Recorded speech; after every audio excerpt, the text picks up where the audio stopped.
Баршаға сәлем. Е120 кармин дегеніміз не? Е120 кармин дегеніміз ол тағамға қанық қызыл түс беретін жәндік типті бояғыш болып табылады. Достар, бұл видеода адам денсаулығына байланысты өте маңызды ақпарат айтылады. Сондықтан видеоны соңына дейін қарауға кеңес беремін. Кармин қышқылы қазіргі таңда сүт тағамдары, кондитерлі өнімдер, балмұздақ, кетчуп, соус, алкогольді және алкогольсіз шараптарда кездеседі. Кармин қосылған тағам мен сусындар әдетте шие, таңқурай, құлпынай және жидек дәмімен болады. Кармин Е120 атауымен танымал Мексика елінде өмір сүреді. Кошенил қоңызынан жасалатын қызыл бояғыш атауы. Карминді кошенил қоңызының ұрғашысынан алады. Кошенил қоңызы өсімдік шырынын қорек ететін зиянды ұсақ жәндік. Ерте заманда орталық солтүстік Америкада тайпалар кошенил қоңызын бояу ретінде қолданған екен. Кейінірек орталық Америкаға испандықтар билігі келуімен бояу Европаға да тарай бастайды. Мексика, Перу, Чили елдерінде өсетін кактустерден ұрғашы кошенил қоңыздарын жинап, ыстық суға салады.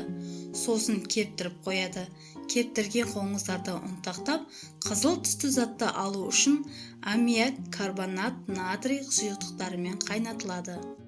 Кейін экстракциялау арқылы кармин қышқылы алынады. Кармин қышқылы қоңыздың қанынан емес, көкірек тұсындағы жұмыртқасынан өндіріледі. 1 килограмм кармин алу үшін 150-160 мың кошенил қоңызы құрбан болады. Карминнің адам денсаулығына тигізер қатері өте үлкен. Астма, терінің қабынуы, ұйқысыздық, тіпті қатерлі ісік болуына септігін тигізуі әбден мүмкін. Е120 кармин біздің шариғатымыз бойынша рұқсат етілмеген, яғни толығымен харам болып табылады. Не үшін харам? Себебі жоғарыда айтқандай, ол жәндік және сол жәндіктің жұмыртқа қанынан алынады. Ал шариғат бойынша бізде қанды да, жәндікті де, яғни шегірткеден басқа жәндікті жеуге рұқсат етпеген. Сондықтан бұл қоспа харам болып табылады. Е120 немесе кармин деген сөзді кездестіретін болсаңыздар, онда ол тағамды алмай-ақ қойғандарыңыз жөн. Енді сіздерге құрамында кармин, Е120 қоспасы бар өнімдердің бірнешеуін айта кетейін. Нежный йогурты, холодей апельсины, дейзи өнімдерінің қызыл түрі, құлпынай қосылған био с айраны, құлпынайлы чудо коктейль мен чудо йогурты және живой йогурты. Сырты қоңыр көк түсті M&M's кәмпиттері және краб таяқшалары. Аталған өнімдерге мұқият қарасаңыз, көбінесе қызыл түсті немесе құлпынайлы деп жазылады.